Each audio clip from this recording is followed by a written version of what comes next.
안녕하십니까. 신의균 군사TV 디펜스 브리핑입니다. 자, 이 북한의 공군력이 점점 더 강력해질 것 같습니다. 조기 경보기 등장했죠. 그런데 지금 북한이 가지고 있는 전투기가 미그 19, 미그 21 이런 것도 워낙 구형이니까 좀 제쳐놓고 미그 29가 지금 넘버1이고 그 다음에 넘버2가 미그 23입니다. 가비닉 전투기. 그걸 북한이 이 카탈로그 상으로는 한 50대 정도 가지고 있는데 물론 가동은 절반도 안 돼요. 이걸 최신형으로 개량하는 이 기사가 친러시아 언론에서 나왔습니다. 자, 이렇게 되면 수십 대의 전투기가 BVR 중거리 공대공 전투를 할 수 있게끔 개량된다는 말인데, 자, 어떤 상황인지 보도록 하겠습니다. 5가지 단신 먼저 보겠습니다. 미국은 제럴드 포드 항모 전단에 신형 카운터 드론 장비를 배치했다라는 소식에서부터 폴란드는 호마르 K 다련장 로켓, 바로 우리 천무죠, 천무 실사격을 공개했는데 노르웨이가 큰 관심을 가지고 있다라는 소식까지 보겠습니다. 첫 번째입니다. 미 해군이 올해 2분기에 해외에 배치되는 제럴드 포드 항모 타격 전단에 카운터 드론 시스템을 탑재한 알레이버크급 이지스 구축함을 포함시킨다는 소식입니다. 기존 함대공 미사일보다 훨씬 저렴한 염가형 드론 요격 시스템으로 후티의 드론에 대응하겠다는 것인데, 이 시스템이 실전에서 어떤 효과를 보일지 주목됩니다. 러시아 해군 최초로 지르콘 극초음속 미사일을 탑재한 야센 M급 공격 원잠이 진수되었습니다. 러시아 해군이 야센급 6번함이자 최초로 극초음속 미사일 운용 능력을 부여한 페름함을 진수했다고 밝혔습니다. 이 잠수함이 실전에 배치되면 미국과 유럽에 굉장히 큰 위협이 될 것으로 우려됩니다. 우크라이나에도 상당량이 공여된 스웨덴제 소형 고속 상륙정 CB-90이 이제는 어뢰로 무장할 모양입니다. 스웨덴 국방부가 CB-90에 소형 경어뢰를 탑재해 해상 표적을 공격하는 실험에 성공했다고 밝혔습니다. 영국이 유럽 동맹국과 노조의 강력한 요구에도 불구하고 유로파이터 타이푼 전투기의 신규 구매 대신 F-35A 전투기를 구매하기로 결정했다는 소식입니다. 영국 정부는 F-35A가 비용 대 효과 측면에서 훨씬 우수하다는 판단을 내렸는데, 영국 언론들은 트럼프가 킬 스위치로 영국 F-35를 모두 무력화시킬 것이라며 강력 반발하고 있습니다. 폴란드 육군이 한국산 천무 다련장 로켓 시스템을 현지화해 도입한 호마르 K 다련장 로켓 시스템을 실사격 훈련을 공개했습니다. 현지에서는 빠른 납품은 물론 시스템 자체의 우수한 성능과 신뢰성에 대한 찬사가 쏟아졌는데, 해당 훈련을 노르웨이 육군이 아주 유심히 살펴봤다는 후문입니다. 네, 여기 미사일 같은 거 2개가 있죠. 이게 바로 카운터 드론 시스템 배회 탄약입니다.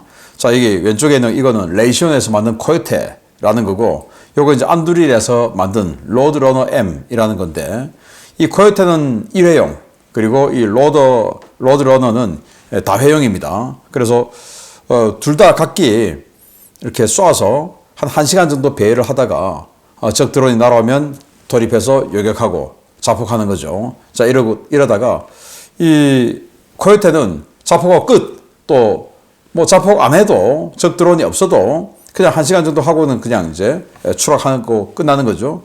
근데 이 로드러너는 다시 돌아와서 이렇게 다리가 쫙 펴져가지고 이렇게 스페이스 X처럼 내려앉는 이런 식으로 쓴다라는 건데, 그러면 가격이 좀 비싸겠습니다. 다회용이니까 비싸겠죠. 그런데 이 알레이버크 이지스함들이 이 2개를 다 갖고 간다라는데 아마 테스트를 하겠죠. 어느 게 더 나은가. 제가 봤을 때는 이게 더 나은 것 같습니다. 가격이 일단 싸야 되죠.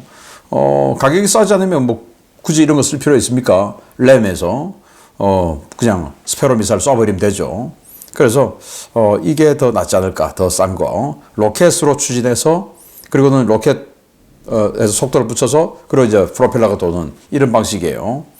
하여튼 이제 이런 식으로 제럴드 포드 항모 전단을 호위하는 이 이지스함들의 이런 걸 장착하고 지금 중동으로 간다. 왜? 후티가 자꾸 드론 쏘니까 이제 이런 대응을 합니다. 우리 한국 해군도 이런 거 필요합니다. 이제 드론 공격 시대 아닙니까?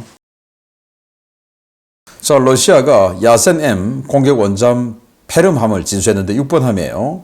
이 야센-M은 원래는 공격 원잠 SSN인데 요즘은 이제 SSGN으로 명명하죠. 왜냐? 여기에 32셀의 발사관이 있습니다. 그러니까 미사일 32발 실른다는 거죠. 뭐 오하이오급처럼 뭐 154발 이 정도는 안 돼도 32발이면 이거 꽤 많은 거 아니겠습니까? 그래서 SSGN, 그러니까 SS는 잠수함이다 이 말이고 서브마린, 그리고 G는 유도미사일, 가이디드 미사일 이라는 말이고, 그리고 N은 이제 누클리어 핵추진이다 이 말이 되겠죠. 그래서 핵추진 유도미사일 잠수함이라는 말인데, 자, 여기에 지르콘이 들어간다라는 겁니다. 지르콘은 마하 9의 속도로 1000km까지 날아가는 이런 극초음속 미사일이죠. 이 지르콘을 넣는다라는 건데, 그 32셀에 지르콘 뭐 전체적으로 다 넣지는 않을 테고, 지르콘, 칼리브르, 야혼트 이렇게 섞어서 넣겠죠. 자, 이렇게 되면 미국과 유럽에 상당한 부담이 될 것으로 보입니다. 덩치가 아주 큽니다. 13,500톤. 자, 스웨덴 CB-90 고속 상륙전, 우크라이나에도 몇 대 줬는데, 이 고속 상륙정에 이제는 이 병력만 태우는 게 아니고 이렇게 어뢰도 실은다. 우리 한국군이 쓰는 경어뢰, 청상화 같은 거 324mm, 그렇게 그거보다 약간 커요. 400mm짜리. 400mm짜리를 2발 또는 4발을 얹어서 자기가 탐지는 못하겠죠. 아마 데이트링크를 받아서 공격을 하고 수상함도 공격하고 어뢰를 가지고, 그리고 잠수함도 공격할 수 있는 능력을 가진다. 네, 괜찮네요. 자, 영국이 오랜만에 아주 합리적인 그리고 너무나 당연한 결정을 했습니다. 영국이 유로파이터 공동개발국 아니겠습니까? 그래서 유로파이터 영국이 의무적으로 많이 샀죠. 그런데 지금 유로파이터 지금 배치 1 그냥 뭐 강제 투약하고 할 정도로, 유로파이터는 UGB 파이터라고 할 정도로 UGB가 너무나 많이 지출되는 이런 비행기다라는 것은 정평이 나 있고, 그리고 F-35B 써보니까 유로파이터보다 낫다는 생각이 들었겠죠. 영국은 유로파이터와 F-35를 동시에 쓰는 나라 아니겠습니까? 그래서 가만히 보니까 F-35B 운용 유지비가 이 정도면 F-35A는 운용 유지비가 훨씬 더 싸겠죠. 그래서 이게 더 가성비가 더 좋다, F-35A가. 그래서 공군용으로 유로파이터 사라! 라고 정치권과 노조에서 계속 요구를 했는데, 영국 정부에서 아주 대승적인 판단으로 그냥 F-35 할란다 라고 결정을 했습니다. 그러니까 타임지를 비롯한 전체 언론들이 들고 일어나서, 자, 그럼 트럼프가 킬 스위치 내리면 우리는 써보지도 못해 라고 하는 한국의 JTBC 같은 밑도 끝도 없는 소리를 하고 있습니다. 자, 폴란드가 이 호마르 K 실사격 훈련을 공개했어요. 호마르 K는 폴란드 자체 트럭, 국산 트럭입니다. 여기다가 우리 천무의 발사기를 얹은 거예요. 그래서 폴란드에서 지금 현지 생산하고 있습니다. 물론 라이센스는 판권은 우리 한국의 한화 에어로스페이스가 이거 가지고 있죠. 로열티 받는 거죠. 그리고 탄은 또 뭐 모든 것에 로열티가 다 있죠. 자, 이렇게 실사격을 공개한 것은 최근에 지금 미국과 유럽이 관계가 악화되죠. 그러니까 지금 우크라이나 전쟁으로 통해서 하이마스를 구매하려던 나라들이 아주 많습니다. 그런데 미국과 사이가 이렇게 되니까 하이마스 안 할래. 자, 그러면 우리 유럽 거 있나? 살펴보는데 유럽 거 지금 다른 사람 로켓이 딱히 없어요. 자, 이스라엘이 그 플스라고 하는 걸 지금 들이대고 있는데 별로 없으니까, 그러면 폴란드가 이거 우리 폴란드 국산이야, 이거 좋잖아 해서 239mm 로켓 80km 유도 로켓 정확하게 날아가고, 230mm 싼 거 이건 45km 날아가고 또 더 정확한데 아주 싸다 보여주는 거죠. 여기에다가 CTM-290 한국형 탄도미사일이죠. KT즘 그거 넣어서 290km 쏘는 탄도미사일도 있어. 하이마스는 위력 약한, 사거리는 길지만 위력 약한 프리즘이 있지만, 우리 여기는 위력이 아주 강해, 열압력탄이야. 자, 이렇게 공개를 하니까 바다 건너에 있는 노르웨이가 야, 이거 괜찮네 하고 보는 겁니다. 노르웨이는 왜냐? 24년 9월 몇 달 전이죠. 미국과 하이마스 14문 도입 협상을 해서 미 국무부가 이해를 내줬어요. 오케이, 팔아라. 자, 이렇게 된 겁니다. 그래서 지금 이제 도입 협상 중인데 지금 미국과 관계가 급냉하고 있죠. 그래서 또 하이마스 또 지금 도입해봐야 언제 들어올지도 모르죠. 워낙 지금 많이 밀려 있으니까. 근데 여기는 워낙 또 빨리 준다고 하니까 자, 그럼 이거 사볼까 하고 지금 보고 있다고 하는데, 노르웨이 지난번에 우리 K2 뒤통수 치고 독일 레오파르트 A8 샀죠. 정신 차리고 이번에는 호마르 K 사기 바랍니다. 자, 중요 소식 보겠습니다. 최근 러시아의 기술 지원을 받아 조기 경보기를 만든 북한이 러시아 지원을 받아 미그-23 성능 개량에 나설 수 있다는 분석이 제기됐습니다. 러시아는 이미 미그-23 성능 개량을 위한 패키지까지 만들어 놓은 상태인데, 이 패키지가 북한으로 갈 가능성이 높은 모양입니다. 러시아가 과거 시리아 아사드 정부군의 미그-23ML 기종을 현대화해 튀르키예 공군의 F-16 전투기에 대적할 수 있는 성능을 부여하는 개량 계획을 수립했고, 이미 이러한 성능 개량 패키지가 존재한다고 복수의 중동 방산 소식통들이 리포트했습니다. 이 소식통들은 지난 2020년 3월 러시아 측이 시리아 정부에 미그-23ML을 개량한 이른바 미그-23 98 패키지를 제안했다라며, 이 패키지의 핵심은 기존 미그-23을 대폭 개량해 레이더, 임무 컴퓨터, 무장을 일신하는 것이라고 전했습니다. 이 개량 패키지는 미그-23의 구형 레이더를 신형 기계식 레이더로 교체하고, 여기에 R77 능동 레이더 유도 방식의 중거리 공대공 미사일을 통합하는 것을 골자로 하고 있는데요. 이 미사일을 통합한 미그-23은 최대 80km 거리에서 중거리 공대공 교전이 가능해집니다. 이는 미그-23의 기존 중거리 공대공 미사일인 아펙스의 2배에 달하는 수준인데요. 러시아 측은 이러한 개량을 마친 시리아군의 미그-23은 튀르키예군의 F-16C 블락 52 플러스에 대적할 수 있는 성능을 갖게 된다며 시리아 측을 설득했던 것으로 알려졌습니다. 그러나 시리아군은 해당 개량 계획을 인지한 이스라엘의 강력한 방해 공작으로 성능 개량 사업을 성사시키지 못했는데요. 이 때문에 당시 개발된 개량 패키지들은 시리아군에 인도되지 못하고 러시아에 남아있는 것으로 전해졌습니다. 문제는 러시아군은 더 이상 미그-23을 운용하지 않고 있어 이 재고들이 북한으로 향할 가능성이 높다는 것인데요. 과연 러시아가 북한 미그-23들을 이 미그-23 98 사양으로 개량하는 사업을 지원할지 향후 상황 전개를 예의주시할 필요가 있어 보입니다. 네, 미그-23 지금 뭐 전 세계적으로 운용하는 나라 뭐 한두 대 운용하는 이런 거 빼고 그래도 수십 대 운용하는 나라는 북한과 시리아밖에 없어요. 시리아 근데 정권 교체됐죠. 미그-23은 가베닉 전투기예요. 1960년대, 70년대 초반 가베닉 전투기, 가베닉 폭격기가 대유행했죠. 왜?